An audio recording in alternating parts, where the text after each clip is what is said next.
আমাদের আল্লাহর সাথে সম্পর্কটা কি? আমি আগেও বলেছি, আমাদের তাঁর সাথে প্রাথমিক সম্পর্ক কি? তিনি আমাদের মালিক আর আমরা তাঁর দাস, এটাই সম্পর্ক। আল্লাহর ব্যাপারে এই প্রাথমিক বিষয় যে বুঝতে পারবে সে অবশ্যই একটা ফলাফল উপলব্ধি করবে, তা হচ্ছে ইয়াকা না'বুদু। এটাই হচ্ছে পরিশেষ, ইয়াকা না'বুদু।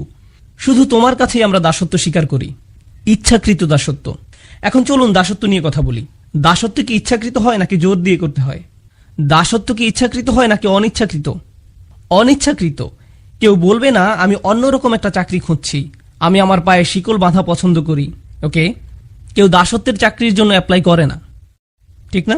দাসত্ব কখনো ইচ্ছাকৃতভাবে করা হয় না। আমরা সেই হাস্যকর উদাহরণ দেখতে পারি, আপনি এসে বললেন এই যে আমি আপনার দাস, আমি বললাম চলো কিছু করি। এটা ইচ্ছাকৃত, কিন্তু এটা সাধারণত হয় না। আল্লাহর থেকে বেশি শক্তিশালী কোনো মালিক হতে পারে না। এবং অন্য মালিকদের আরেকটা বিষয় এরকম, সাধারণত দাসরা মালিকদের ভালোবাসে নাকি ঘৃণা করে? ঘৃণা করে। এবং একবার যদি তারা সুযোগ পায় তাহলে কি করে? মুক্ত হতে চায়। এবং যদি তারা মালিকের প্রশংসাও করে তাহলে সেটা কি সত্যি নাকি মিথ্যা প্রশংসা? মিথ্যা প্রশংসা। কিন্তু এই সূরা শুরু হয়েছিল আলহামদুলিল্লাহ দিয়ে। এটা সত্যিকারের আসল প্রশংসা এই মালিকের। এটা কিভাবে সম্ভব? এর কারণ হচ্ছে এই যে এই মালিক আপনাকে দাসত্ব করার জন্য জোর করেন না, আপনাকে এই উপলব্ধি নিজ থেকে করতে হবে। তাই তিনি এটা বলেননি যে উ'বুদুল্লাহ, আল্লাহর দাস হও, বরং আমরা বলি ইয়াকা না'বুদু, আমরা তোমার কাছে নিজেদের দাসত্ব বিসর্জন করলাম, আমরা তৈরি, আমরা নিজ থেকে এটা বেছে নিয়েছি, আমরা ইচ্ছাকৃতভাবে দাসত্ব স্বীকার করছি। চমৎকার ব্যাপার। এই যে ইসলাম ধর্ম আপনাকে ফাতিহাতেই বলে দিচ্ছে তোমাকে এটা বেছে নিতে হবে, তোমাকে এটা বেছে নিতে হবে। কেউ তোমাকে মুসলিম হতে জোর করতে পারবে না, তোমাকে নিজ থেকে আল্লাহর কাছে আসতে হবে। আর কেন আপনার আল্লাহর কাছে আসা উচিত? আপনার আল্লাহর কাছে আসা উচিত সূরা ফাতিহার প্রথম 3 আয়াতের জন্য। এটাই আপনার জন্য যথেষ্ট। যদি সত্যি আপনি জানতেন আলহামদুলিল্লাহর মানে কি, রব্বিল আলামিনের মানে কি যদি আপনি বুঝে থাকেন, আর রহমানির রহিমের মানে কি আপনি যদি বুঝে থাকেন, আর মালিক ইয়াউমিদ্দিনের মানে কি আপনি যদি এগুলো বুঝে থাকেন, এগুলোর প্রত্যেকটা এককভাবেই যথেষ্ট। কারণ সব মিলে এটা বলার জন্য যথেষ্ট, ইয়া আল্লাহ আমি তোমার দাস, আমি নিজের ইচ্ছায় কাজ করতে চাই না, আমি সেটাই করতে চাই যেটা তুমি চাও আমি করি। কারণ যা তুমি চাও তা আমার চাওয়ার থেকে অনেক গুণ উত্তম। কারণ তুমি আমার রক্ষক, তুমি আমাকে ভালোবাসো আমার কল্পনার থেকেও বেশি, এবং তোমার ভালোবাসা আমি সর্বদা পাই। আল্লাহ তার দাসত্বের আগে তার ভালোবাসার ব্যাপারে বলেছেন, তাই না? তো আল্লাহ তাদেরও ভালোবাসেন যারা তার দাসত্ব গ্রহণ করে না, তাদেরও ভালোবাসেন যারা তার ব্যাপারে খারাপ কথা বলে, তাদেরকেও যারা তাকে অমান্য করে। ইয়া আল্লাহ তুমি এত ভালো, আমি তৈরি, আমাকে গ্রহণ করো, আমি সাইন আপ করছি। ইয়াকা না'বুদু, এটাই হচ্ছে সেই কথা যা আমি আর আপনি বলি যখন এভাবে দাঁড়াই। হয়তো আপনাদের মধ্যে কেউ একটা মুভি দেখছে, খারাপ মুভি, তারপর আপনি একটু বিরতি দিলেন, তারপর নামাজ পড়লেন, ইয়া আল্লাহ আমি শুধু তোমারই দাস, আমি কখনো তোমার কথা অমান্য করি না, আমি এই উপলব্ধি নিজ থেকে পেয়েছি, আমাকে পথ দেখাও। তারপর আপনি সালাম ফিরালেন, তারপর আবার মুভি প্লে করলেন। এর কোনো মানে হয়? ভাবুন তো, আপনাদের কেউ জুমার নামাজ পড়তে গেলেন, হাজার হাজার মানুষ, সবাই বলছে ইয়া আল্লাহ আমি তোমার দাস, সবাই বলছে ইয়া আল্লাহ আমি তোমার দাস, আমি এই উপলব্ধি নিজ থেকে পেয়েছি, আমি এটা বুঝি যে আমি যদি নিজের ইচ্ছায় কাজ করি আমি নিজেই ক্ষতিগ্রস্ত হব, তাই আমাকে পথ দেখাও। তারপর জুমার নামাজ শেষে আপনি খারাপ কাজ করলেন। এটার কি কোনো অর্থ হয়? তার মানে হচ্ছে আমরা জিহ্বা দিয়ে এমন কিছু বলছি কিন্তু তা আমাদের অন্তরে পৌঁছায়নি, আর আমরা আসলে সে সম্পর্কে চিন্তাও করিনি। আসলে আমরা কি বলছি তা নিয়ে সচেতন থাকি না। যখন আমরা বলি ইয়াকা না'বুদু, আমরা আল্লাহর সাথে একটা সন্ধি করছি, আমরা আল্লাহর কাছে নিজেদের সম্পর্কে কিছু বলছি, আমরা আল্লাহর কাছে একটা দাবি করছি। কিভাবে আপনি আপনার মাকে বলেন যে আপনি তাকে ভালোবাসেন? আপনি যখন বাসায় আসেন তিনি আপনাকে বলেন জুতা খোলো, আপনি সেগুলো খোলেন না। তিনি আপনাকে বলেন ডিনার টেবিলে বসে খাও, আপনি সোফায় বসে খান। তিনি বলেন তোমার বন্ধুদের নিয়ে এসো না, আপনি আপনার বন্ধুদের নিয়ে আসেন। তিনি বলেন উচ্চস্বরে শব্দ করো না, আপনি শব্দ আরো বাড়িয়ে দেন। আর তারপর আপনি তাকে বলেন মা আমি আপনাকে ভালোবাসি। এটা কি একটা তামাশা নয়? তিনি কি কষ্ট পান না যখন তাকে বলেন যে আপনি তাকে ভালোবাসেন? এটা কি আপনার মায়ের জন্য অপমানকর নয়? আমরা কি আল্লাহকে অপমান করছি না? তিনি আমাদের যা যা করতে নিষেধ করেছেন আমরা তা সবই করছি। তারপর আমরা বলি ইয়া আল্লাহ আমরা আপনার দাস, আমরা পরিপূর্ণ দাস। সুবহানাল্লাহ। ওয়া ইয়্যাকা নাস্তাঈন, আর শুধু আপনার সাহায্যই আমরা চাই। কোরআনের সবচেয়ে সুন্দর আয়াতগুলোর মধ্যে একটা, ইয়্যাকা নাস্তাঈন। সহজ অনুবাদ, কেবল এবং একমাত্র আপনারই সাহায্য যা আমরা খুঁজে বেড়াচ্ছি, কেবল এবং একমাত্র আপনারই সাহায্য আমরা চাইছি। কিন্তু এটা কি বোঝায়? হে আল্লাহ, যখন আমরা সিদ্ধান্ত নেই যে আমরা আল্লাহর দাস হতে যাচ্ছি, আমাদের বুঝতে হবে এটা কোনো সহজ জিনিস না, এটা আল্লাহর সাথে অনেক বড় একটা অঙ্গীকার। এটা কোনো ছোট জিনিস না। আর আপনি যখন বড় অঙ্গীকার করেন, আপনার সাহায্য প্রয়োজন হয়। তাই আমরা আল্লাহর কাছে বলি, হে আল্লাহ, আমি একটা বড় অঙ্গীকার করেছি, আমি মনে করি না যে আমি নিজে নিজে এটা পালন করতে পারবো। আপনি কি এই ব্যাপারে আমার সাহায্য করতে পারেন? ইয়াকা নাস্তাইন, দয়া করে সাহায্য করুন। ইয়াকা নাস্তাইনের এটাই প্রথম অর্থ। কিন্তু ইয়াকা নাস্তাইনের সবচেয়ে সুন্দর শিক্ষার একটি হচ্ছে, আরবি ভাষায় সাহায্য বোঝাতে ডজনের ওপর শব্দ আছে। নাসর এবং মুসাআদা, মাসাদ, আউন, অনেক অনেক শব্দ আছে এর জন্য। আল্লাহ আউন শব্দ ব্যবহার করলেন। নাস্তাইন শব্দটি আরবি শব্দ আউন থেকে এসেছে। এটা খুব বিশেষ ধরনের সাহায্য। আমি চাই আপনারা এই সাহায্যটি বুঝুন, কারণ এটা আপনার জীবনে অনুধাবনের দরজাগুলো খুলে দেবে, সত্যিই দেবে। যখন আপনি বলেন ইয়াকা নাস্তাইন, আপনি আসলে কি বলছেন? আপনি একটি রাস্তায় গাড়ি চালাচ্ছেন আর আপনার টায়ার নষ্ট হয়ে গেছে। আপনি সেটাকে টেনে রাস্তার সাইডে নিয়ে আসলেন। এখন আপনি কি করবেন? আপনি গাড়ি থেকে নামেন এবং দেখেন যে পিছনে অতিরিক্ত কোনো টায়ার আছে কিনা। আপনি সেটা নেন, গাড়িটা উপরে ওঠানোর জন্য চেষ্টা করেন যাতে করে টায়ারটা লাগাতে পারেন। কিন্তু আপনি গাড়িটা পুরোপুরি তোলার মতো যথেষ্ট শক্তিশালী না। তো যখন কেউ হেঁটে যাচ্ছে, আপনি বলেন, এই যে আপনি কি আমাকে সাহায্য করতে পারেন? আর তারা আপনাকে সাহায্য করে। এটা হলো ইস্তেআনা। অন্যভাবে বলা যায়, ইস্তেআনা হচ্ছে যখন আপনি ইতোমধ্যে চেষ্টা করেছেন, আপনি শেষ করতে পারেননি, তখন আপনি অন্য কারো সাহায্য চান। এটা হলো ইস্তেআনা।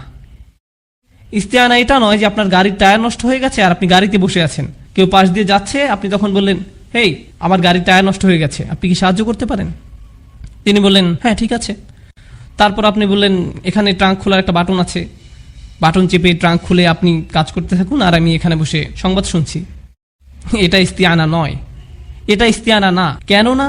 কারণ ইস্তেআনা দাবি করে প্রথমে আপনি আপনার নিজের জন্য কাজ করছেন, তারপর আপনি কাজটি শেষ করতে না পারার কারণে অন্যের সাহায্যের প্রয়োজন হয়। বোঝা গেল? সুতরাং অলস মানুষেরা ইস্তেআনা চাইতে পারেন না। যারা কোনো কাজ করে না তারা এই ধরনের সাহায্য চাইতে পারে না। নাস্তাইন বলার মাধ্যমে আপনি প্রকৃতপক্ষে আল্লাহকে বলছেন, ইয়া আল্লাহ, আমি চেষ্টা করেছি, আমি আপনাকে বলছি যে আমি চেষ্টা করেছি, আমি চেষ্টা করেই যাচ্ছি, আপনি দেখতে পাচ্ছেন, আর এখন আপনার সাহায্য প্রয়োজন।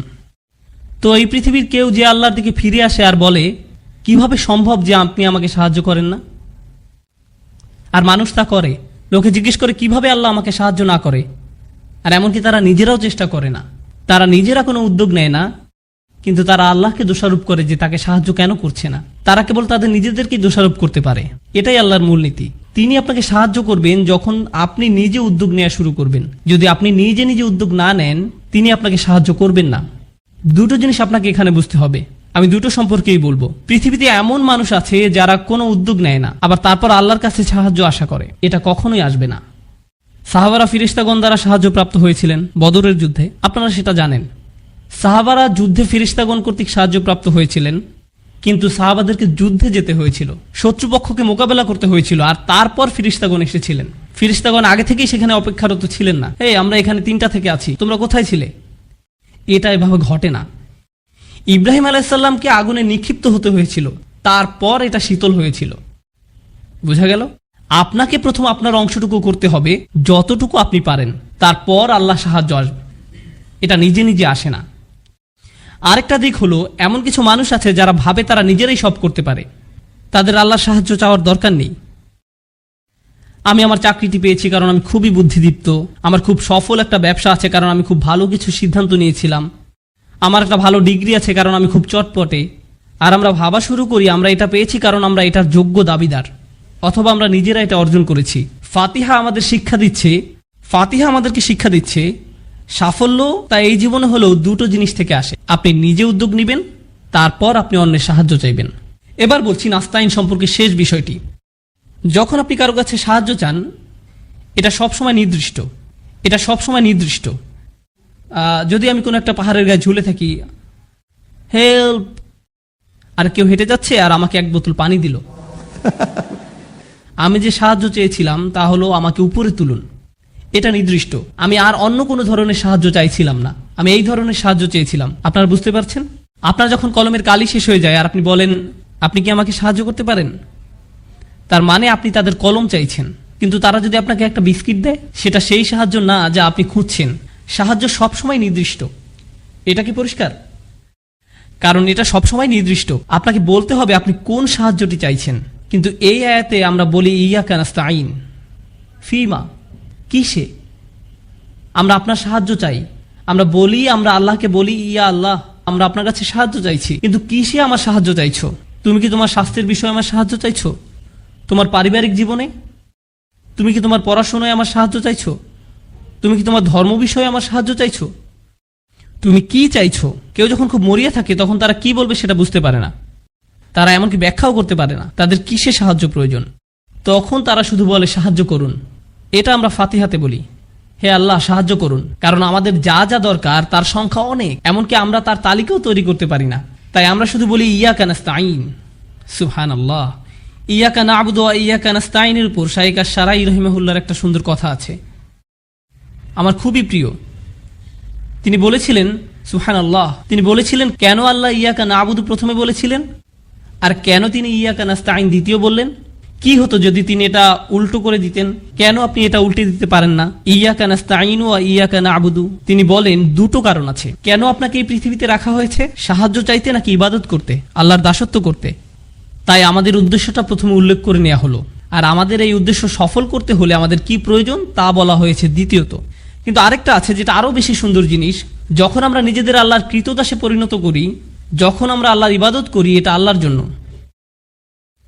যখন আমরা সাহায্য চাই এটা কার জন্য?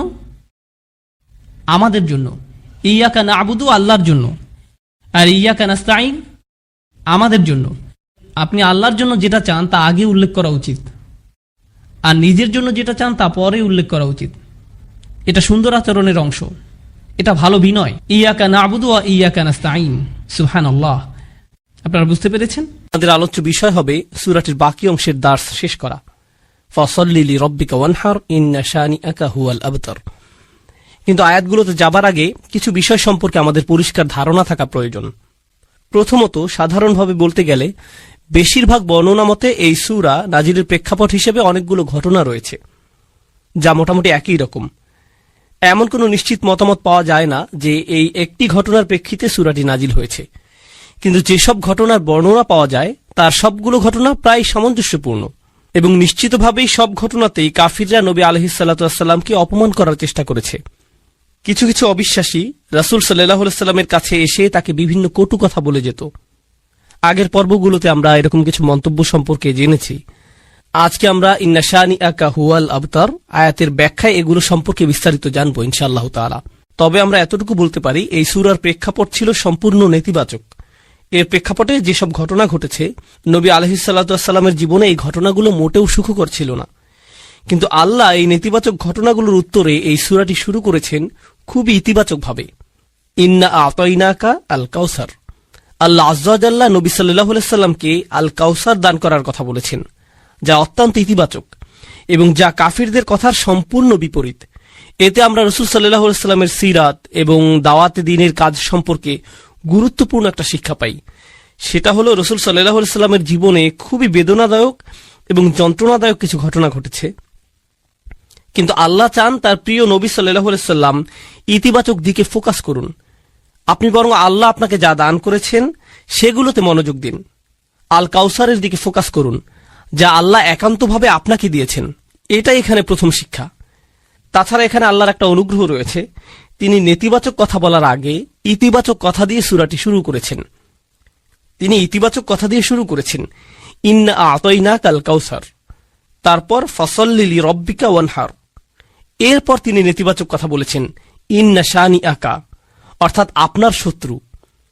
শত্রুদের কথা একেবারে শেষে বলা হয়েছে। আবার এখানে নবী সাল্লাল্লাহু আলাইহি ওয়াসাল্লামের প্রতি আল্লাহর অসীম ভালোবাসাও প্রকাশ পেয়েছে। যেমন নবী সাল্লাল্লাহু আলাইহি ওয়াসাল্লামকে তারা যে কথাগুলো বলতো সেগুলো খুবই কষ্টদায়ক ছিল। তারা তার বিরুদ্ধে বিভিন্ন রকমের আপত্তিকর কথা বলতো। আপনারা জানেন তারা তাকে পাগল বলতো। ওয়া ইয়াকুলুনা ইন্নাহু লামাজনুন, অর্থাৎ তারা বলে যে নিশ্চয়ই তিনি পাগল। ইয়াকুলুনা সাহির, তারা বলতো তিনি একজন জাদুকর। তারা তাকে মিথ্যাবাদী বলতো, সাহিরুন কাজ্জাব, অর্থাৎ একজন মিথ্যাবাদী জাদুকর। তো তারা তার বিরুদ্ধে এই ধরনের অভিযোগ করে তাকে কষ্ট দিত। কিন্তু তাদের যে কথার প্রেক্ষিতে এই সূরা নাজিল হয়েছে তা আরো অনেক বেশি কষ্টদায়ক ছিল। আগের পর্বগুলোতে সংক্ষেপে এই বিষয়ে আমরা জেনেছিলাম। এখন আমরা বিস্তারিত আলোচনা করব, কারণ এই পর্যায়ে বিষয়টি উল্লেখ করা গুরুত্বপূর্ণ। দেখুন, হাদিসে এসেছে রাসূল সাল্লাল্লাহু আলাইহি ওয়াসাল্লাম তার একজন সন্তান হারিয়েছেন, একজন পুত্র সন্তান। পরবর্তী হাদিসে আমরা তার নাম সম্পর্কে জানব। এখানে বিষয়টা ছিল তার সন্তান মারা গিয়েছে এবং চারিদিকে এই খবর ছড়িয়ে পড়েছে। আপনারা জানেন সন্তান হারানো পিতামাতা কেমন কষ্টের ভিতর দিয়ে যান। লোকজন এসে আপনাকে সান্ত্বনা দেওয়ার চেষ্টা করে, তারা এমন কিছু কথা বলে, সমবেদনা জানায়, যা আপনাকে এই বিশাল কষ্ট সহ্য করতে কিছুটা হলেও সাহায্য করে। তাছাড়া আপনি যখন কাউকে এই কষ্টের মধ্যে যেতে দেখেন, সে যদি এমনকি আপনার শত্রুও হয়, আপনি হয়তো সেখানে গিয়ে সবার পেছনে দাঁড়িয়ে থাকবেন, কিছুই বলবেন না। কারণ যত যাই হোক, তারা তাদের সন্তান হারিয়েছে। এতটুকু মানবতা বোধ বা আন্তরিকতা সব মানুষের মধ্যে থাকে। কিন্তু যখন আবু জাহল এই সংবাদটা পেল, এবং সে কিন্তু নবী সাল্লাল্লাহু আলাইহি সাল্লামের চাচা ছিল, আপনি অন্তত আপনার পরিবারের কাছ থেকে এতটুকু আন্তরিকতা আশা করেন। যত বিরোধ সব না হয় একদিকে থাক, আর দিন শেষে তোমরা তার পরিবারেরই অংশ। কিন্তু না, তার মনে নবী সাল্লাল্লাহু আলাইহি সাল্লামের জন্য এত বেশি বিদ্বেষ ছিল যে সে চারদিকে দৌড়াতে দৌড়াতে উল্লাস করছিল, হাসতে হাসতে লোকজনকে বলছিল, বাতারা মুহাম্মাদুন, মুহাম্মাদের বংশ নিঃশেষ হয়ে গিয়েছে, তার নাম নেয়ার আর কেউ থাকবে না। অন্যভাবে বলতে গেলে আপনার ছেলে সন্তানের মাধ্যমেই আপনার বংশধারা অব্যাহত থাকে। যেহেতু তিনি তার পুত্র সন্তান হারিয়েছেন এবং তার শুধু কন্যা সন্তানেরই অবশিষ্ট আছে, তাই ভবিষ্যতে তার নাম নেয়ার মতো আর কেউ থাকবে না। তাহলে মুহাম্মদ আমাদের জন্য অস্থায়ী একটা সমস্যা, কারণ তার বংশধারা অব্যাহত রাখার মাধ্যম হিসেবে তার কোনো ছেলে সন্তান আর নেই। তাই অচিরেই এই পৃথিবী থেকে তার নাম নিশানা মুছে যাবে। দেখুন কেমন কষ্টের পরিস্থিতিতে তারা এই ধরনের চরম অপ্রীতিকর কথাগুলো বলছে। এই কথাগুলো এত বেশি যন্ত্রণাদায়ক ছিল যে আল্লাহ আজ্জা ওয়া জাল্লা তাদের কথা কোরআনে উদ্ধৃতিও করেননি। তিনি এভাবে বলেননি ইয়াকুলুনা হুয়া আবতার অথবা হুয়া আবতার। তিনি বলেননি যে তারা বলে তার বংশ নিঃশেষ হয়ে গেছে। তিনি নবী সাল্লাল্লাহু আলাইহি সাল্লামের সামনে তাদের সেই যন্ত্রণাদায়ক কথার উদ্ধৃত করে তাকে আঘাত দিতে চাননি। তিনি বিভিন্ন সূরায় তাদের বিভিন্ন কথা উদ্ধৃত করেছেন, যেমন তারা বলেছিল তিনি পাগল, তিনি একজন জাদুকর এবং তিনি একজন মিথ্যাবাদী। কিন্তু এই ক্ষেত্রে তিনি তাদের কথাগুলোকে উদ্ধৃত করেননি। তিনি সরাসরি তাকে সান্ত্বনা দিয়েছেন, ইন্না শানিআকা হুয়াল আবতার, আপনার শত্রুরাই নির্বংশ, নিশ্চিহ্ন হবে। তাহলে আল্লাহ আজ্জা ওয়া জাল্লা এখানে কাফিরদের কথাটা হুবহু উদ্ধৃত করেননি। এটা নিঃসন্দেহে নবী সাল্লাল্লাহু আলাইহি সাল্লামের প্রতি আল্লাহর অসীম ভালোবাসার বহিঃপ্রকাশ। পরিশেষে আমরা এই সূরায় আরো একটা অসাধারণ শিক্ষা পাই। এখানে আল্লাহ কেবল নবী সাল্লাল্লাহু আলাইহি সাল্লামের মনোযোগ অন্যদিকে আকৃষ্ট করেননি। রাসূল সাল্লাল্লাহু আলাইহি সাল্লাম তার সন্তান হারিয়েছেন। যখন কেউ এভাবে সন্তান হারায়, তার কাছে আর কোনো কিছুই ভালো লাগে না। এটা যে কোনো মানুষের ক্ষেত্রে হতে পারে, সব মানুষের ক্ষেত্রে এমনটা হয়। কেউ যখন তার সন্তান হারায়, তখন তার বাড়ি, ব্যাংক ব্যালেন্স অথবা অন্য যে কোনো কিছুর কথা মাথায় আসে না। মনের মধ্যে শুধু সন্তান হারানোর তীব্র ব্যথাই অনুভূত হয়। মা বাবার কাছে তাদের সন্তানেরা শ্রেষ্ঠ সম্পদ, তাই না? নবী সাল্লাল্লাহু আলাইহি সাল্লামের এমন কষ্টের মুহূর্তে আল্লাহ আজ্জা ওয়া জাল্লা প্রথমে তাকে সমবেদনা জানাচ্ছেন, ইন্না আ'তাইনাকা আল কাউসার। তিনি তার সন্তান হারিয়েছেন আর আল্লাহ তাকে বলছেন, আপনি সীমাহীন কল্যাণপ্রাপ্ত হয়েছেন, আপনি প্রাচুর্য লাভ করেছেন। আগের পর্বগুলোতে আমরা লিস্ট আকারে এগুলো সম্পর্কে জেনেছি, কিন্তু এরপরেও কিভাবে এই যন্ত্রণাদায়ক পরিস্থিতি মোকাবেলা করা যায়, কাফিরদের কথার যথাযথ জবাব দেওয়ার পাশাপাশি এই সূরায় আমাদের শেখানো হচ্ছে কিভাবে আমরা বিশেষ করে পরিবারের কাউকে হারানোর তীব্র যন্ত্রণা, অসহ্য মানসিক কষ্ট, হতাশা এগুলো থেকে মুক্তি পেতে পারি। প্রথমত, আল্লাহ আপনাকে যা যা নিয়ামত দান করেছেন সেগুলোতে মনোযোগ দিন। এরপর ফাসল্লি লিরাব্বিকা ওয়ানহার, নবী সাল্লাল্লাহু আলাইহি সাল্লামকে আল্লাহ বলছেন সালাত আদায় করুন। আল্লাহ বলছেন দুঃখ, কষ্ট, যন্ত্রণা থেকে মুক্তির উপায় হলো সালাত আদায় করা। সুবহানাল্লাহ। জানেন এখানে সালাত আদায়ের দুইটা দিক আছে। প্রথমত, শেষ আয়াতের সাথে সালাতের সম্পর্ক আছে, আবার প্রথম আয়াতের সাথেও সালাতের সম্পর্ক আছে। তাহলে মাঝখানের আয়াত ফাসল্লি লিরাব্বিক হলো এই সূরার মূল আয়াত। প্রথম আয়াতে আল্লাহ নবী সাল্লাল্লাহু আলাইহি সাল্লামকে যা দান করেছেন সেই সম্পর্কে বলা হয়েছে। আর কোনো উপহার পেলে আপনার কি করা উচিত? আপনার কৃতজ্ঞতা প্রকাশ করা উচিত, এবং কৃতজ্ঞতা প্রকাশের শ্রেষ্ঠ মাধ্যম হলো সালাত আদায় করা। তাহলে প্রথম আয়াতের প্রতিক্রিয়া হলো ফাসল্লি লিরাব্বিক। আবার দ্বিতীয়ত, তার শত্রুদের কাছে থেকে যে অসহনীয় দুঃখ কষ্ট তিনি পেয়েছেন, যাদের কথা শেষ আয়াতে বলা হয়েছে, এই কষ্টগুলো মোকাবেলা করার জন্য আপনি কি করেন? আপনি নামাজে দাঁড়িয়ে যান। তাহলে ভালো মন্দ উভয় পরিস্থিতিতে আপনার প্রতিক্রিয়া হবে নামাজ আদায় করা। সুবহানাল্লাহ। এখন চলুন নবী সাল্লাল্লাহু আলাইহি সাল্লামের সন্তানদের সম্পর্কে আমরা জানব।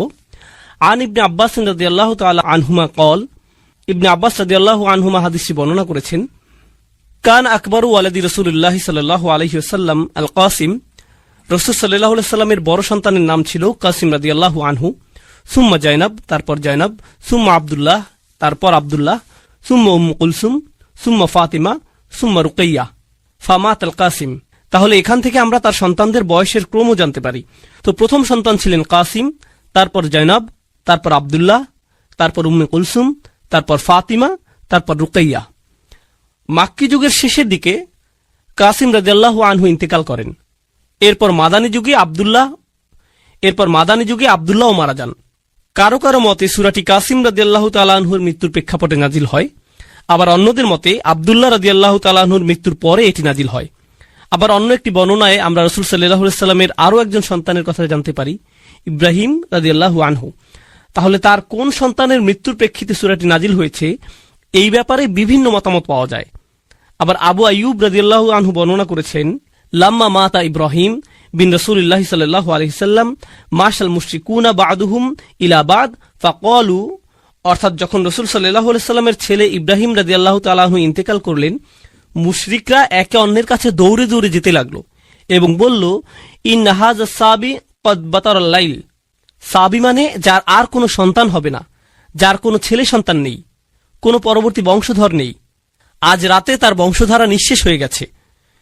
এটা বলে তারা উৎসব করতে লাগলো। ইব্রাহিম রাদিয়াল্লাহু তাআলা আনহুর মৃত্যুর বর্ণনাই অধিক জোরালো।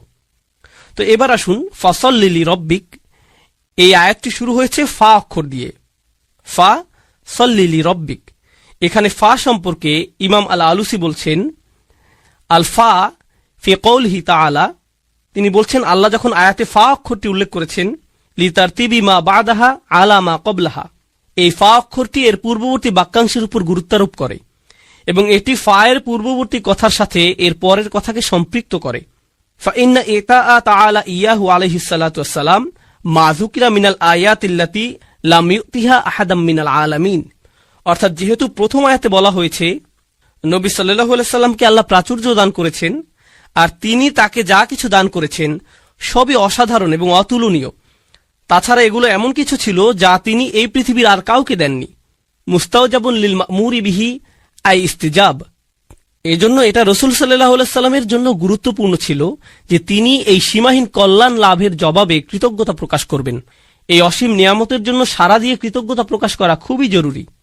আইফা দুম আলাস সালাতি লিরব্বিক, অর্থাৎ রাসূল সাল্লাল্লাহু আলাইহি সাল্লামকে বলা হচ্ছে, যেহেতু আপনার প্রতি অসীম অনুগ্রহ করা হয়েছে তাই আপনি নামাজে অবিচল থাকুন। দুম আলাস সালাত, আল্লাহর জন্য আপনি সালাতে অবিচল থাকুন। এগুলো ইমাম আল আলুসির মন্তব্য।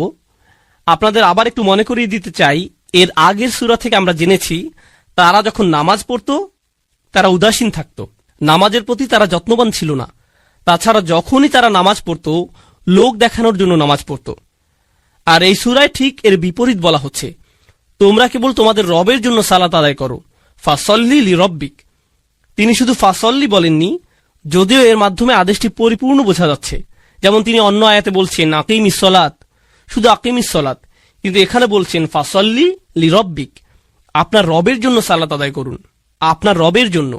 এর মাধ্যমে নামাজ আদায়ের উদ্দেশ্য স্পষ্ট করে বলা হচ্ছে। এখন সল্লি ফা ইন্নাস সালাতা জামিআতু লিজামিহি আকসামুশ শুকুর, এটা খুবই গুরুত্বপূর্ণ। আল্লাহ সালাতের কথা বলেছেন, শুকরের কথা বলেননি।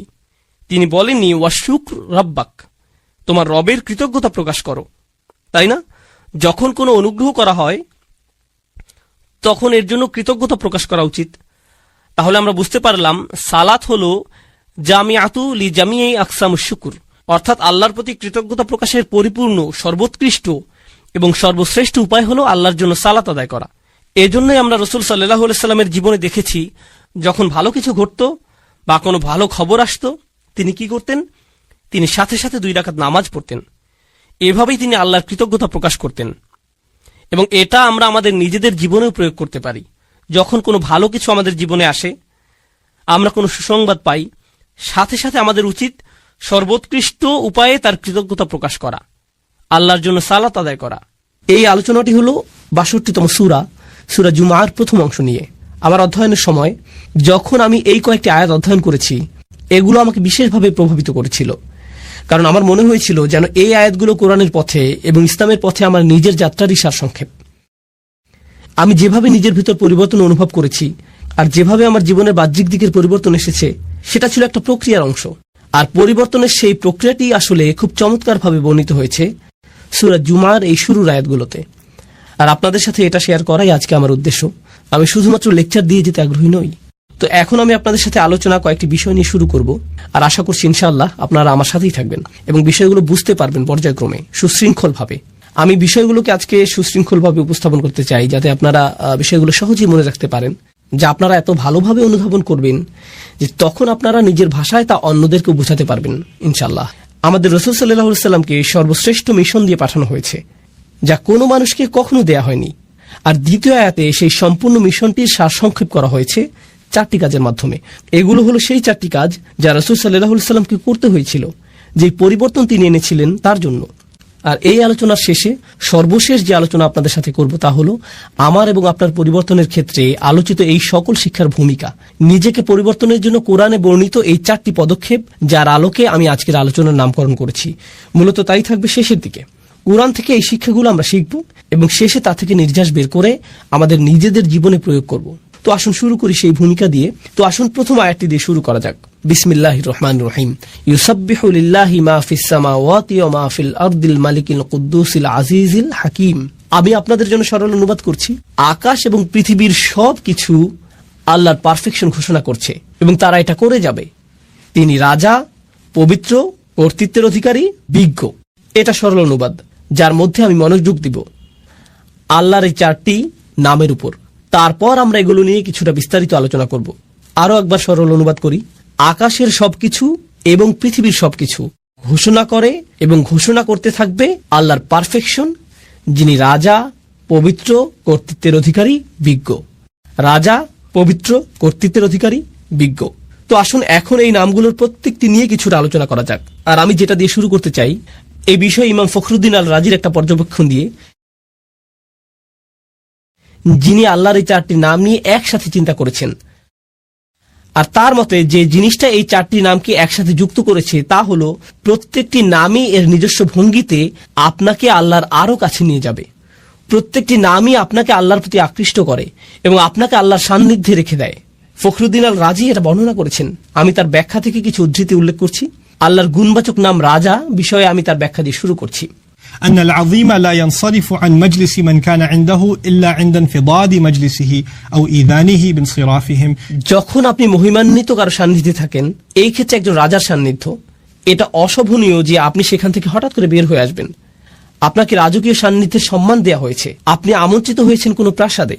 তখন আপনি কোনো রেস্টুরেন্ট বা ট্রেন স্টেশন অথবা সিনেমা হলে বসে নেই যে আপনি উঠে চলে আসলেন। যেহেতু আপনি একজন রাজার সান্নিধ্যে রয়েছেন, আপনাকে যথাযথ শিষ্টাচার এবং নিয়মকানুন মেনে চলতে হবে। আমার নিজের এই বিষয়ে কিছুটা অভিজ্ঞতা আছে। আমার সুযোগ হয়েছে কয়েকজন প্রেসিডেন্ট এবং কয়েকটি দেশের রাজপরিবারের সদস্যদের সাথে সাক্ষাৎ করার। আপনি তাদের সাথে সাক্ষাৎ করার আগে সবসময় একটা প্রোটোকল টিম থাকে। তারা বলে দেয় এভাবে আপনি প্রেসিডেন্টের সাথে দেখা করবেন, এভাবে আপনি রাজাকে সম্ভাষণ জানাবেন, এখানে আপনি বসবেন, প্রথমে এটা করবেন, তারপর সেটা করবেন। কথোপকথনের মাঝখানে আপনি ফোন হাতে নিয়ে এভাবে কথা বলতে পারবেন না। এক্সকিউজ মি, রাজা, আমাকে একটা ফোন রিসিভ করতে হবে। না, এটা সম্ভব না।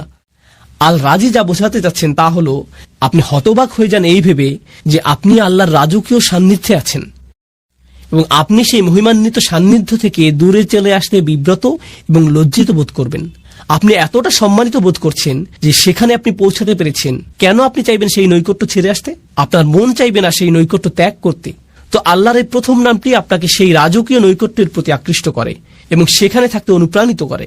আল্লাহর দ্বিতীয় নামটি আল কুদ্দুস, যার সরল অনুবাদ আমি করেছি পবিত্র।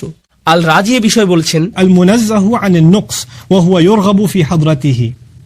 এটা বোঝায় এমন ব্যক্তিকে যিনি সকল ত্রুটি থেকে মুক্ত। আর যেহেতু সেই ব্যক্তি ত্রুটি থেকে মুক্ত, সে হয় পরিশুদ্ধ, খাঁটি চরিত্রের অধিকারী। সবাই এই ধরনের সত্তার সান্নিধ্য কামনা করে। আরো সহজ করে বলছি, মানুষ বিশুদ্ধ চরিত্র পছন্দ করে। আমরা এ ধরনের মানুষ ভালোবাসি যারা তাদের কথায়, তাদের আচরণে, তাদের ব্যবহারে পরিশুদ্ধ, তাদের উদারতা পরিশুদ্ধ, তাদের পরামর্শ পরিশুদ্ধ, তাদের একনিষ্ঠতা পরিশুদ্ধ। আপনি এই ধরনের মানুষের দিকে আকৃষ্ট হন। সত্যবাদী মানুষ, সৎ মানুষ, স্বচ্ছ চরিত্রের মানুষ, এই ধরনের মানুষের চারপাশে আপনি থাকতে চান।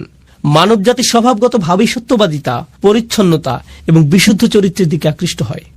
বাহ্যিক দিক থেকেও আপনি যদি কোনো দূষিত এলাকায় বসবাস করেন, যেখানে রয়েছে ধুলাবালি এবং এ জাতীয় জিনিস, মানুষ সেটা থেকে কোথায় চলে আসতে চায়? প্রাকৃতিক পরিবেশে, যেখানে তারা তাজা হাওয়ার শ্বাস নিতে পারবে, যেখানে তারা বিশুদ্ধ পানি পান করতে পারবে। বিশুদ্ধতা এমন একটা বিষয় যা মানুষকে যেমন আকৃষ্ট করে মানসিক দৃষ্টিকোণ থেকে, শারীরিক দিক থেকেও আমরা বিশুদ্ধতা এবং পরিচ্ছন্নতার প্রতি আকৃষ্ট হই। আমরা ময়লা ও অপরিচ্ছন্নতা থেকে দূরে থাকতে চাই। এটা মানব প্রবৃত্তি যা আল্লাহ আমাদের মধ্যে দিয়েছেন। তো আপনি যখন আল্লাহর পরিচয় পান, চূড়ান্ত পবিত্র পরিশুদ্ধ সত্তা হিসেবে তার সান্নিধ্য আপনাকে পরিশুদ্ধ করতে থাকে, তখন আপনি আপনার ভিতরে পরিবর্তন লক্ষ্য করেন। আর এই অবস্থায় আপনি সেই সান্নিধ্য ত্যাগ করতে চান না। তো এই পর্যন্ত বলেছি আল্লাহর দুইটি নাম, দ্রুত রিভিশন দিচ্ছি। রাজা, এটি ছিল প্রথম নাম, এবং পবিত্র, এটি ছিল দ্বিতীয় নাম। আল্লাহর তৃতীয় নামটি হলো কর্তৃত্বের অধিকারী, আল আজিজ। يعتز الملتفون حوله فمفارقتهم حضرته تفريط في العزة. আমি নামগুলোকে সহজ রাখার চেষ্টা করছি যাতে আপনারা শব্দগুলো মনে রাখতে পারেন। নামগুলো হলো রাজা, পবিত্র, কর্তৃত্বের অধিকারী, বিজ্ঞ। এখন আমরা কর্তৃত্বের অধিকারী নামটিতে আছি। তো আসুন আরবি ভাষা অনুযায়ী আল আজিজ শব্দটি নিয়ে কিছুটা আলোচনা করি। এর মধ্যে আসলে দুইটি অর্থ অন্তর্ভুক্ত। এর একটি অর্থ হলো কর্তৃত্ব, যা আমি ইতিমধ্যে অনুবাদ করেছি, কিন্তু এর অর্থের মধ্যে সম্মান এবং মর্যাদা অন্তর্ভুক্ত। আর আপনি যদি এই দুইটি অর্থকে মিলিত করেন, তখন আল আজিজ যে ধারণাটি প্রদান করে তা হলো এমন কর্তৃত্ব যিনি সম্মানেরও যোগ্য। এটা গুরুত্বপূর্ণ একটা স্বতন্ত্র বৈশিষ্ট্য, কারণ এমন মানুষ আছে যাদের কর্তৃত্ব আছে কিন্তু তাদের কোনো সম্মান নেই। এমন এলাকা আছে যেখানে পুলিশের যথেষ্ট কর্তৃত্ব আছে কিন্তু এলাকার মানুষ তাদেরকে সম্মান করে না। এমন মানুষ থাকতে পারে যার সম্মান আছে, একজন শিক্ষক, কিন্তু তার কোনো কর্তৃত্ব নেই। এরকমও ঘটতে পারে। কিন্তু আল আজিজ হলেন এমন সত্তা যার কর্তৃত্ব আছে এবং তিনি একই সাথে সম্মানিত। আল রাজি বলেছেন কেন এই নামটি আকর্ষণকারী। তার মতে এই সবগুলো নামই কোনো না কোনোভাবে আকর্ষণ সৃষ্টিকারী, তাই না? এগুলো আপনাকে আল্লাহর নিকটবর্তী করে। তিনি বলেন এই গুণটিও রাজার মতো। একজন সম্মানিত এবং কর্তৃত্বের অধিকারী ব্যক্তি আপনাকে আমন্ত্রণ জানিয়েছেন, তার নৈকট্য লাভ করেছেন। আপনি সেই নৈকট্য ছেড়ে আসলে তিনি অসম্মানিত হবেন না, বরং আপনি নিজে অসম্মানিত হবেন। আপনি সেই সম্মান থেকে বঞ্চিত হবেন। আপনি আমন্ত্রণ পেয়েছেন সম্মানিত কোনো ব্যক্তির পক্ষ থেকে, আপনি আমন্ত্রণ পেয়েছেন কর্তৃত্বের অধিকারী কোনো ব্যক্তির কাছ থেকে।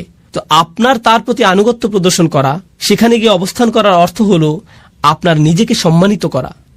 তো মানুষ আসলে সম্মানিত হতে পারে আল আজিজের সান্নিধ্য পাওয়ার মাধ্যমে। আর সব শেষে আমি দ্রুত আলোচনা করছি এই লিস্টের শেষ নামটি, আল মালিক, আল কুদ্দুস, আল আজিজ এবং সবশেষে আল হাকিম।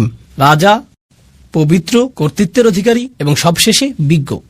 إذا فارق أحد حضرته فاته في كل آن شيء من الحكمة. চমৎকার কথা। যখন আপনি কোনো বিজ্ঞ ব্যক্তির সান্নিধ্যে থাকেন, তার কাছ থেকে বিজ্ঞতা অর্জন করতে যে কয়টি মুহূর্ত আপনি মিস করেন তাই আপনার জন্য ক্ষতি। প্রতিটা মুহূর্তকে আপনি কাজে লাগাতে চান। আমার এই ধরনের অভিজ্ঞতা আছে, যা হয়তো আপনারও আছে। খুব কম সংখ্যক মানুষই আছে যারা প্রকৃত বিজ্ঞতার উৎস। আর আপনার নিকটে যদি তেমন বিজ্ঞ ব্যক্তি থাকে, আপনি নিশ্চয়ই জানেন যে সবাই সেই ব্যক্তির সান্নিধ্য পেতে চায়। তো এমন ব্যক্তির নিরবিচ্ছিন্ন মনোযোগ পাওয়া সহজ নয়। আর যদি আপনি তা পান, আপনি চেষ্টা করেন প্রতিটা মুহূর্তকে কাজে লাগাতে, যাতে তার কাছ থেকে পাওয়া সবটুকু বিজ্ঞতাকে ধারণ করতে পারেন। পৃথিবীর বিভিন্ন প্রান্তে কিছু কিছু শিক্ষক আছেন যাদেরকে আমি অনুসরণ করি। আমি ভ্রমণ করে তাদের কাছে যাই, যেখানে গিয়ে কোনো লেকচার দেওয়ার জন্য না, আমি ভ্রমণ করি তাদের সাথে সাক্ষাৎ করার জন্য। আর যদি তারা আমাকে 1 ঘন্টা সময় দেন, যদি 20 মিনিটও দেন, তার জন্য আমি কৃতজ্ঞ। কারণ আমার জন্য সেই 20 মিনিট বেশি মূল্যবান আমি নিজে 5-6 ঘন্টা অধ্যয়ন করার চেয়ে। আমার জন্য সেই বিজ্ঞতাটুকু অমূল্য, সেই সাক্ষাৎটা আমার জন্য অমূল্য। তো বিজ্ঞ ব্যক্তির নৈকট্যে প্রতিটা মুহূর্তই মূল্যবান, এবং এটা এমন ঘনিষ্ঠ অন্তরঙ্গ সম্পর্ক কোনো শিক্ষক অথবা বয়স্ক কারো সাথে, যিনি আপনাকে তত্ত্বাবধান করেন, ভালোবাসেন, এবং এর মাধ্যমে আপনি বিজ্ঞতা অর্জন করতে পারেন। তো এই হলো আল্লাহর 4টি নাম যা এই আয়াতের মধ্যে বর্ণিত হয়েছে: রাজা, পবিত্র, কর্তৃত্বের অধিকারী এবং বিজ্ঞ। এটা ছিল ইমাম রাজির চিন্তা, এবং কিভাবে তিনি নামগুলোকে বিশ্লেষণ করেছিলেন তার বর্ণনা। আমি তার এই বিশ্লেষণের সাথে আমার কিছু চিন্তা যোগ করতে চাই। আমি আপনাদের সাথে যা শেয়ার করতে চাই তা হলো আল্লাহর এই নামগুলোকে আরো সাজানো যায়। 4টি নামকে 2 জোড়ায় ভাগ করা যায়, আর সেই 2টি জোড়া হলো প্রথম এবং তৃতীয় নাম দুটি একরকম, আবার দ্বিতীয় এবং চতুর্থ নাম দুটির মধ্যে মিল রয়েছে। 1 এবং 3, 2 এবং 4। আসুন নাম্বারগুলোর স্থানে নাম বসাই। রাজা এবং কর্তৃত্বের মধ্যে মিল আছে, আর পবিত্র এবং বিজ্ঞতার মধ্যে মিল আছে। তো আসুন এই সম্পর্কে আলোচনা করি। আপনারা অনেকেই হয়তো বুঝতে পারছেন রাজা এবং কর্তৃত্বের মধ্যে মিল কি থাকতে পারে। একজন রাজাই কর্তৃত্বের অধিকারী, আর একজন আদর্শ রাজা সম্মানিত। এই দুইটি নামের মধ্যে আর অনেক মিল আছে। তারা উভয় দাবি করে আনুগত্যের, তাদের উভয়কেই সম্মান করতে হয়, তাদের আদেশ পালন করতে হয়, আপনাকে স্বীকার করতে হবে তাদের অবস্থান উপরে এখানে, আর আপনি নিচে এখানে। একজন রাজার অবস্থানও অন্য সবার ঊর্ধ্বে। তিনি রাজা আর আপনি একজন প্রজা। আপনার অবস্থান নিচে এখানে। আল্লাহর এই নামগুলো আমার উপর তার কি প্রভাব ফেলে? আমার উপর তাদের প্রভাব হলো তারা আমাকে আল্লাহর প্রতি অনুগত বানায়, বাধ্যগত বানায়, আল্লাহর সামনে বিনয়ী বানায়। তারা আমাকে আল্লাহর ভয়ে ভীত বানায়, তারা আমাকে আতঙ্কিত করে, তারা আমাকে আল্লাহর শক্তিমত্তা এবং মহত্বের স্মরণে অভিভূত বানায় এবং আমার ক্ষুদ্রতা প্রকাশ করে। এটাই এই নামগুলো প্রকাশ করে। কোন দুইটি নাম? আল মালিক এবং আল আজিজ। এগুলো আল্লাহর মহত্ব প্রকাশ করে এবং এর ফলে আমি হয়ে যাই ক্ষুদ্র এবং তুচ্ছ, আমি হয়ে যাই দাস, আমি হয়ে যাই বিনীত এই দুইটি নামের সামনে।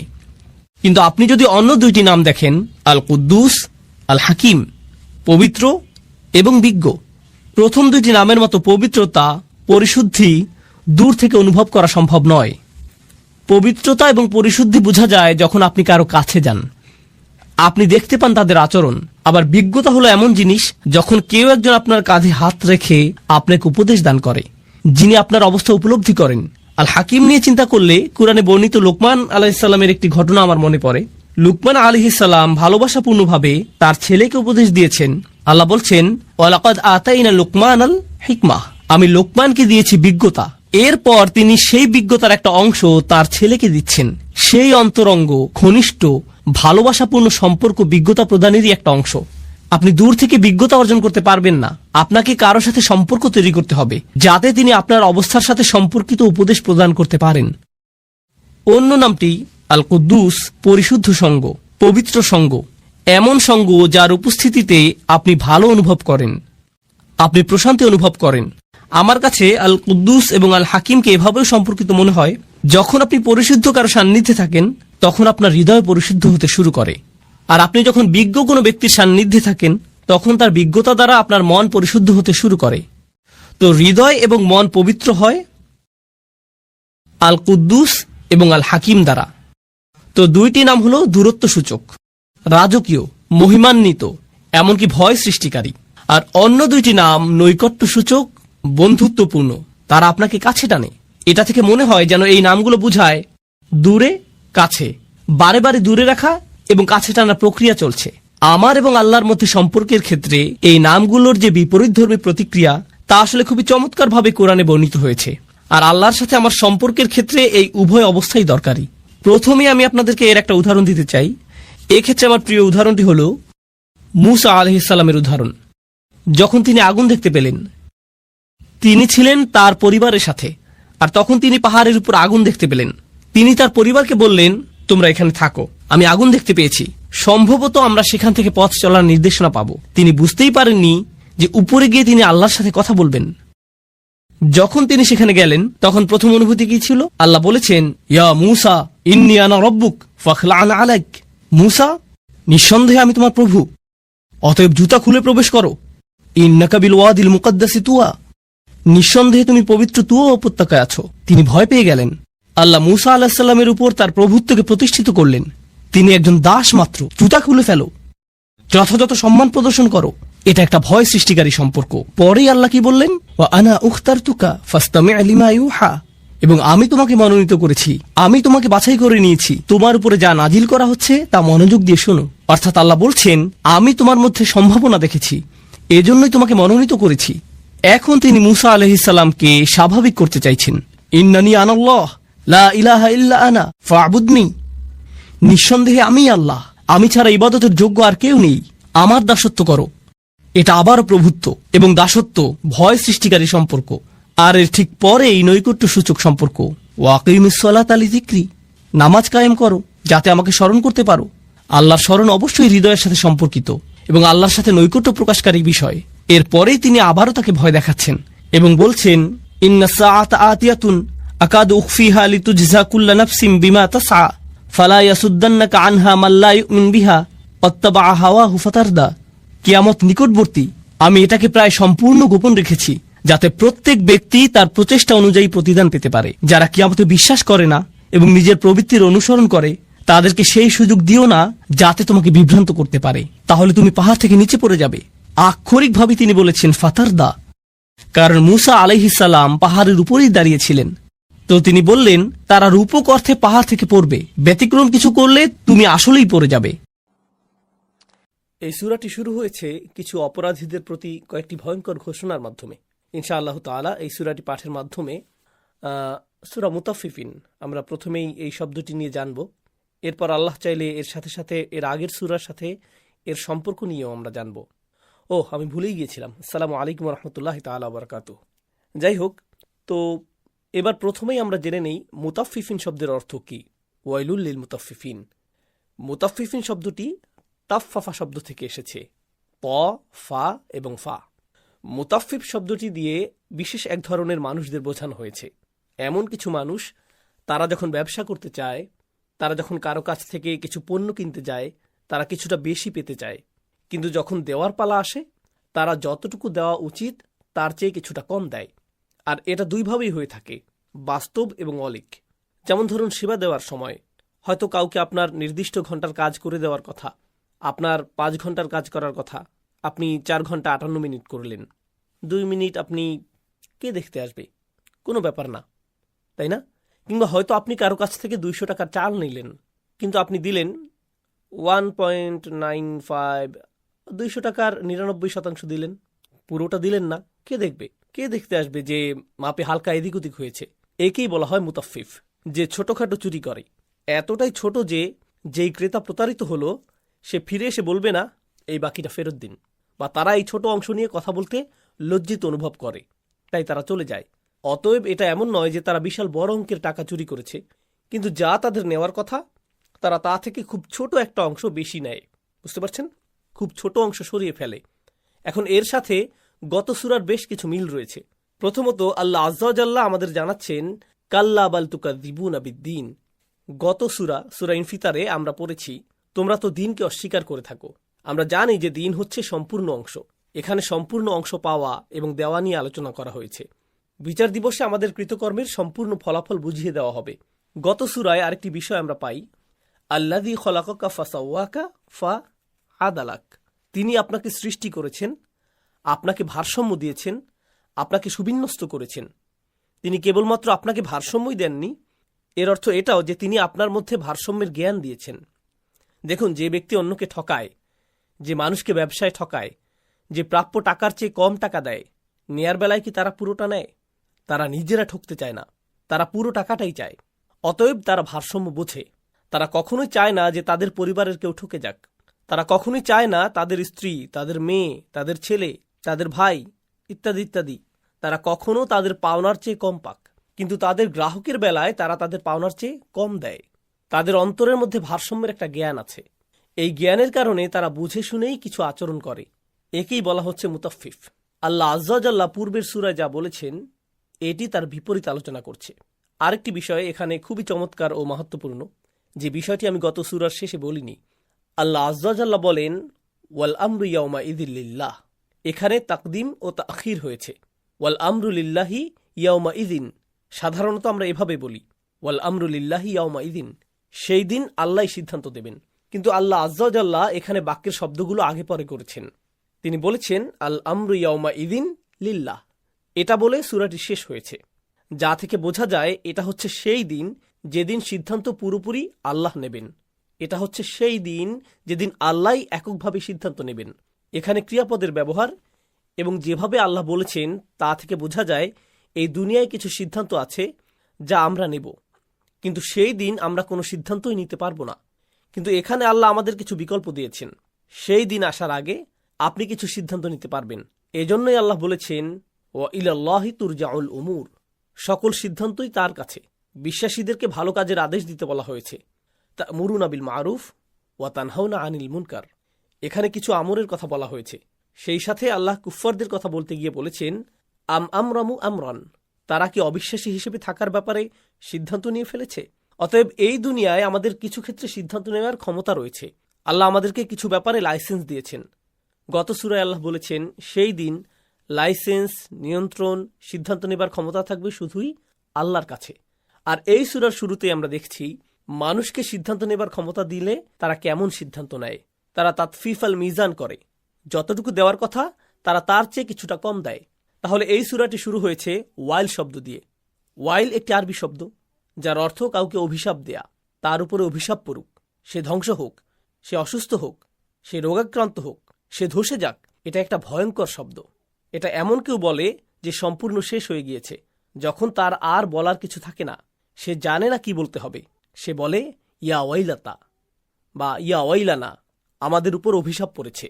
এখানে ওয়াইলুল্লিল মুতাফফিফিন শব্দটি দিয়ে বোঝাচ্ছে চূড়ান্ত ধ্বংস, ভয়ঙ্কর ধ্বংস তাদের জন্য যারা এই ধরনের তাতফিফ করে, যে অল্প একটু মাপে কম দেয়, যে হালকা একটু এদিক ওদিক করে, গ্রাহক বা পাওনাদারের চোখ এড়িয়ে। এখানে লক্ষ্য করুন, এখানে দুইটা বিষয় রয়েছে। একটি হলো আপনার যা পাওয়ার কথা আপনি তার থেকে বেশি নেন, এবং যা দেওয়ার কথা তার থেকে কম দেন। দুইটা জিনিসই মুতাফফিফ শব্দের মধ্যে এসেছে। যে ব্যক্তি এই দুইটি বিষয়ের সাথেই জড়িত। আরেকটু সামনে গেলে চমৎকার একটা বিষয় লক্ষ্য করা যায়।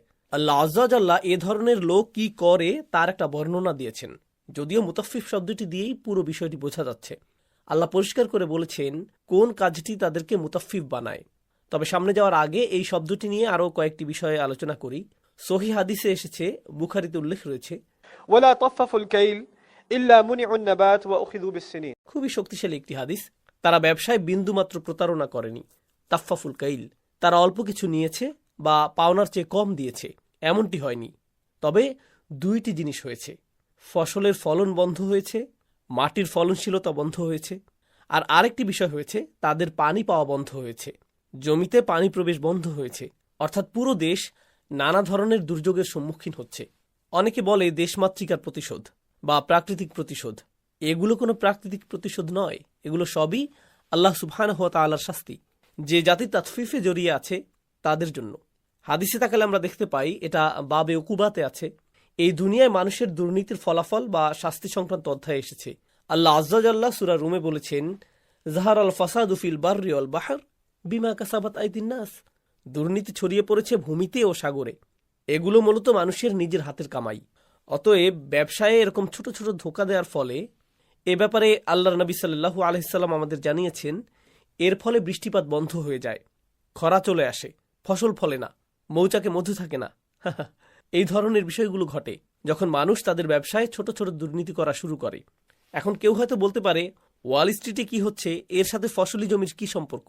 সম্পর্ক আছে। এটা পুরো জাতির জন্য একটা সমস্যা। যখন একটা জায়গায় সমস্যা হয়, তখন অন্য সমস্যাগুলো এসে উপস্থিত হয়। সুবহানাল্লাহ।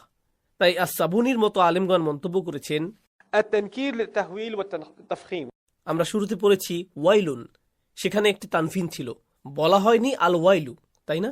ওয়াইলুন অর্থ হলো, এর একটি অর্থ হচ্ছে প্রচণ্ড ভয় দেখানো, এই লোকদের জন্য ভয়ঙ্কর ধ্বংস, এই লোকেরা ভয়ঙ্করভাবে ধ্বংস হবে, অধিক বোঝানো হয়েছে। এটা কোনো ছোটখাটো ধ্বংস নয়। আল্লাযীনা ইযাক্তালু আলান নাসি ইস্তাওফুন, পরবর্তী আয়াতে। এই মুতাফফিফিনরা যারা ব্যবসায়ে ছোটখাটো দুর্নীতি করে, এরা কিভাবে দুর্নীতি করে? যখন তারা মানুষের কাছ থেকে মাল নেয়, ধরুন সে একটা দোকানে গেল, 10 কেজি চাল কিনল, 2 কেজি আটা কিনল ইত্যাদি, যতটুকু তার প্রাপ্য তার পুরোটুকুই সে নেবে।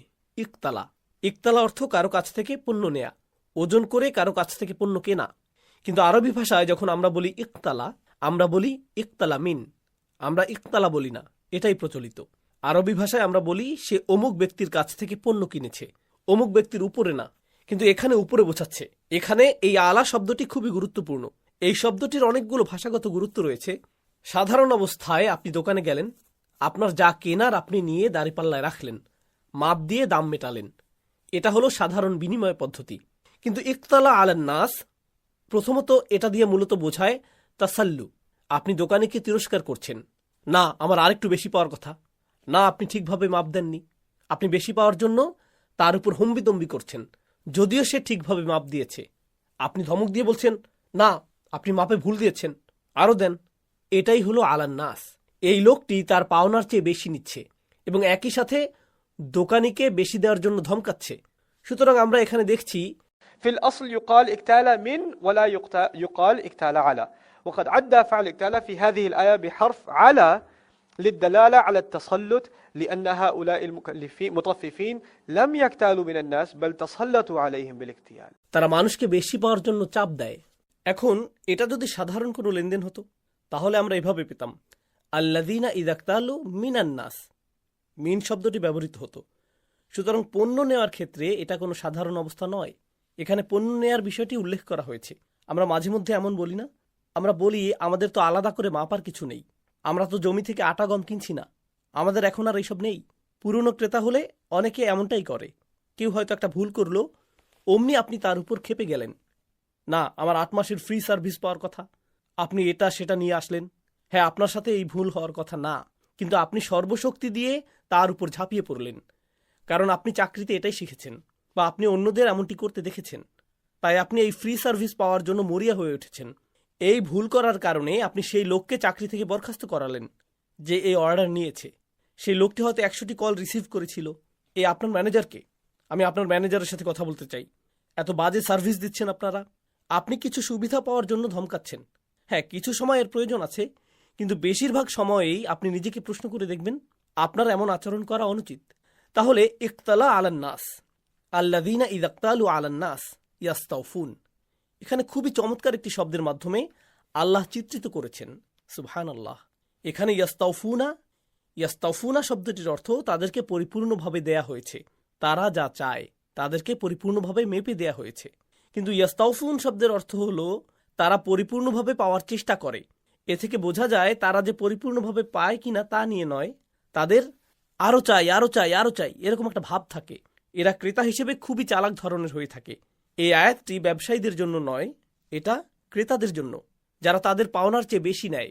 পরের আয়াতে বলা হচ্ছে ওয়া ইযা কালুহুম আও ওয়াজানুহুম ইখসিরুন, যখন তারা অন্যদের জন্য মাপে, যখন তারা পণ্যের ওজন করে, নির্দিষ্ট পরিমাণ দেয় অন্যদের জন্য, ইখসিরুন, তারা এমনভাবে মাপে যেন পাওনাদারের লোকসান হয়।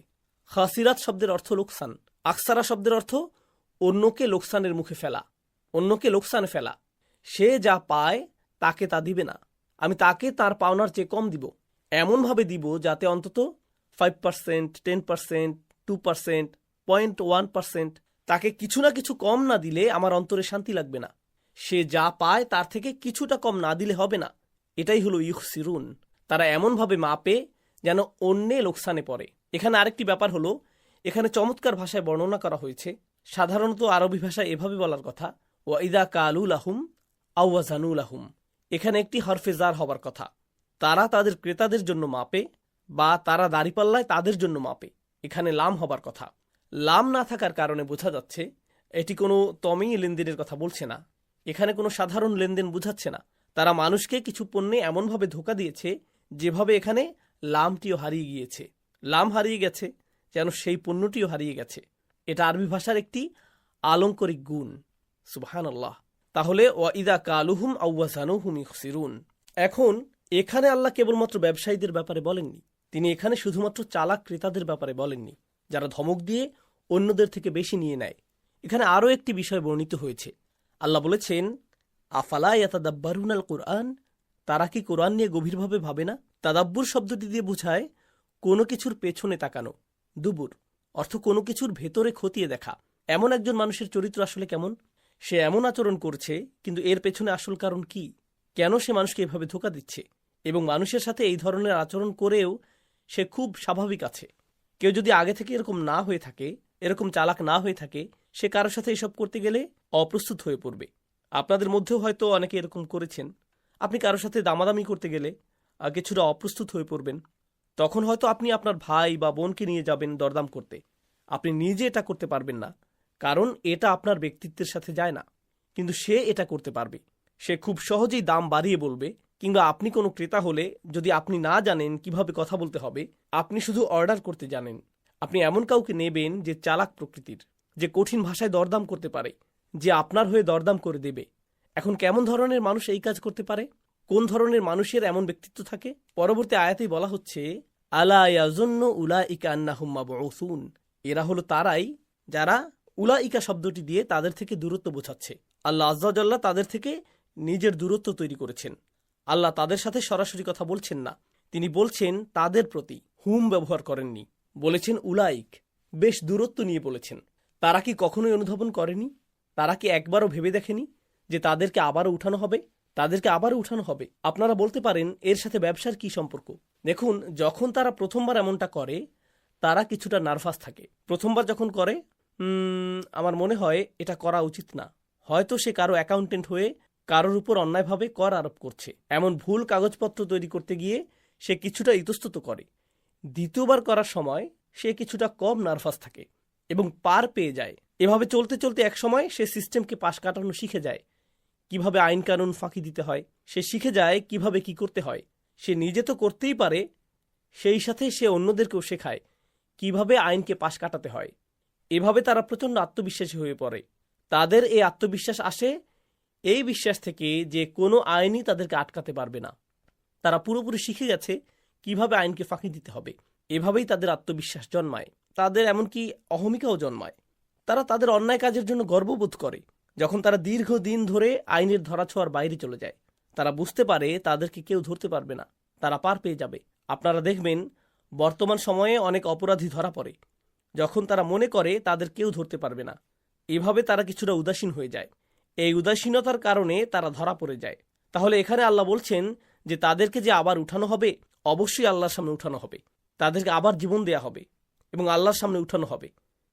এটা এমনকি তাদের জান পার করেনি, ধারণা, এই চিন্তা এমনকি তাদের ধারণাতেই আসেনি। এখানে বাআসা শব্দটি গত সূরার একটি শব্দের অংশবিশেষ। আমরা পড়েছিলাম ওয়াইদাল কুবুর বুসিরাত। বাআসা ও আসারাত মিলে হয় বুসিরাত। তাহলে গত সূরার একটি শব্দের অংশ নিয়ে এখানে বোঝানো হচ্ছে। এমনকি এটা নিয়ে ন্যূনতম চিন্তাও এদের মাথায় নেই। তাদেরকে যে তাদের আমলনামা নিয়ে দাঁড়াতে হবে এই চিন্তা তাদের মনে ঢুকতেই পারছে না। তারা এই চিন্তাকে পুরোপুরি আটকে দিয়েছে। লিয়াউমিন আযীম, তাদেরকে এক মহান দিবসে দাঁড় করানো হবে। এখানে আযীম শব্দটির ব্যাপারে আমি আপনাদের সাথে হয়তো আলোচনা করেছি বা করিনি। সাধারণত আযীম শব্দটি দিয়ে বোঝায় মহান, কিন্তু এটি এসেছে আরবি আজম শব্দ থেকে, যার বহুবচন হলো ইজাম। এর বহুবচন হলো আযীম ও আজম। আজম মানে হলো হাড়। হাড় তো কঠিন হয়, শক্তপোক্ত, এটা ভাঙা কঠিন। যেমন কোনো প্রাণী এর হাড় দিয়ে আঘাত করলে আপনি আহত হবেন, অন্য কোনো অঙ্গ দিয়ে আঘাত করলে হয়তো আপনার তেমন কিছু হবে না। তাহলে আজম শব্দটির একটি অর্থ হলো মহান। তবে শুধু মহান নয়, এটা সুকঠিন, খুবই শক্তপোক্ত। এটা আপনার গায়ে লাগলে আপনি ব্যথা পাবেন। এটাই হলো আযীম। এটা এমনই কঠিন দিন, তারা অনুভবই করতে পারে না যে এমন একটি দিন তাদের সামনে আসছে। ইয়াউমা ইয়াকুমুন নাসু লিরাব্বিল আলামিন।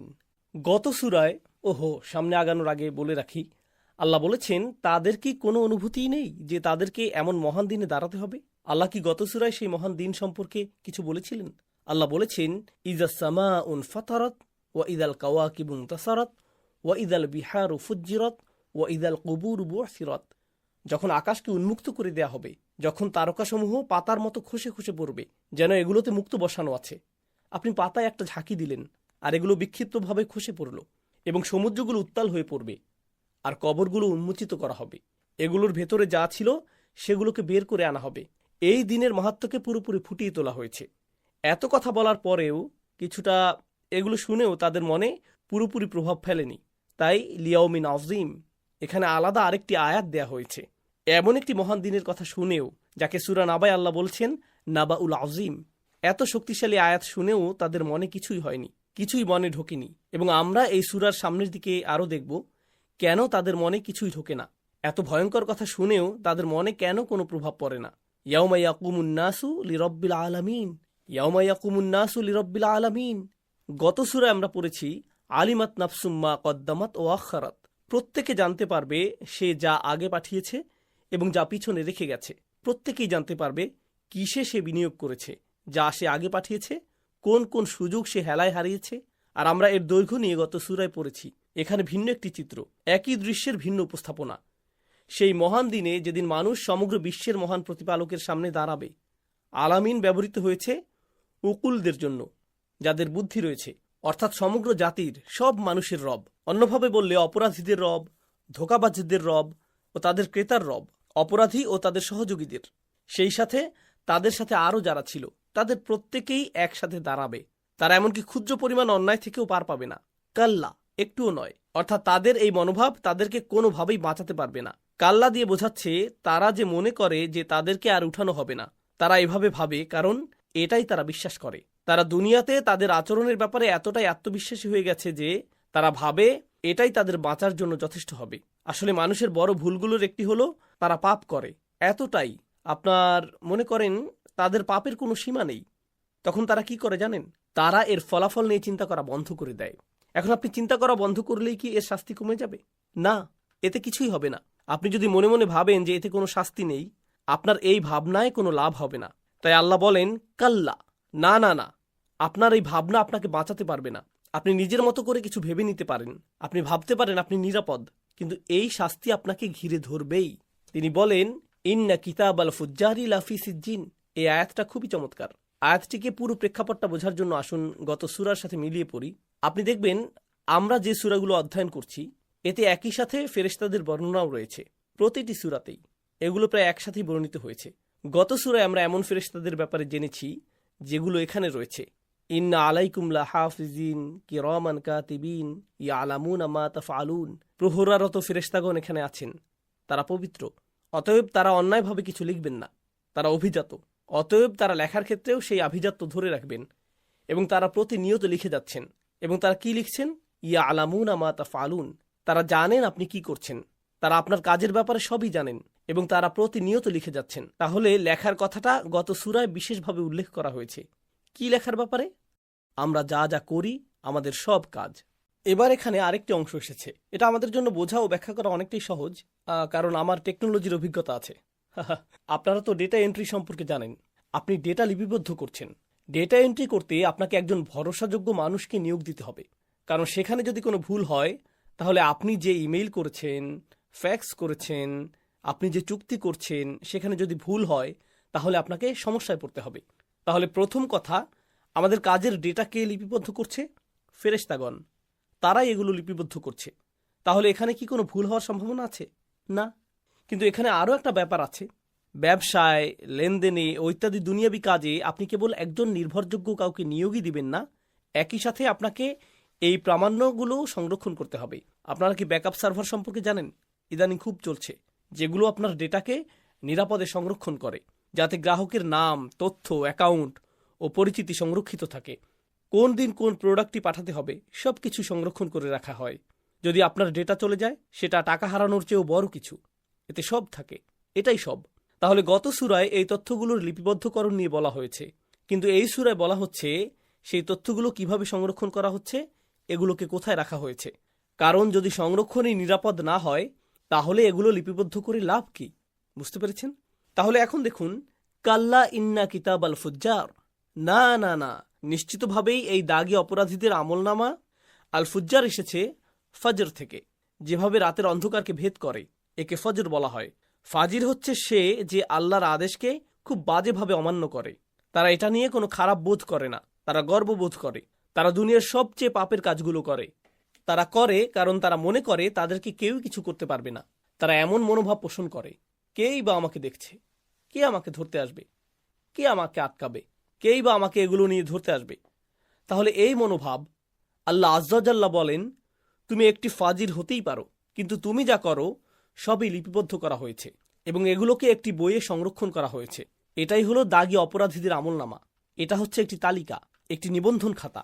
কিছু আলেমগণ মন্তব্য করেছেন, প্রাচীন সময়ে অন্ধকার কূপ ব্যবহৃত হতো এবং সেখানে অপরাধীদের রাখা হতো। সেখানে ঢোকার মুখে একজন দারোয়ান থাকতো, একটা অফিসের মতো জায়গা থাকতো। সেই অফিসের ভিতরে রাখা মানুষগুলোর একটা তালিকা থাকতো। সেখানে লেখা থাকতো, অমুক লোক এতদিন ধরে এখানে আছে, তাকে অমুক সেলে রাখা হয়েছে, তাকে এই এই সাজা দেয়া হবে, এই সময় তাকে ঢোকানো হয়েছে, এতদিন পর তাকে বের করা হবে, ইত্যাদি ইত্যাদি। সেখানে একটা বিশাল তালিকা ছিল। তালিকাটা কোথায় রাখা হতো? একে রাখা হতো সেই জেলের ঠিক বাইরেই। ধরুন কেউ যদি বলে আমার সময় শেষ, আমি এবার বের হব, সেখানের দায়িত্বশীল কি দেখত? সেই তালিকাটা দেখত। এই দৃশ্যটি কিছু সালাফগণ বর্ণনা করেছেন। কয়েকজন বলেছেন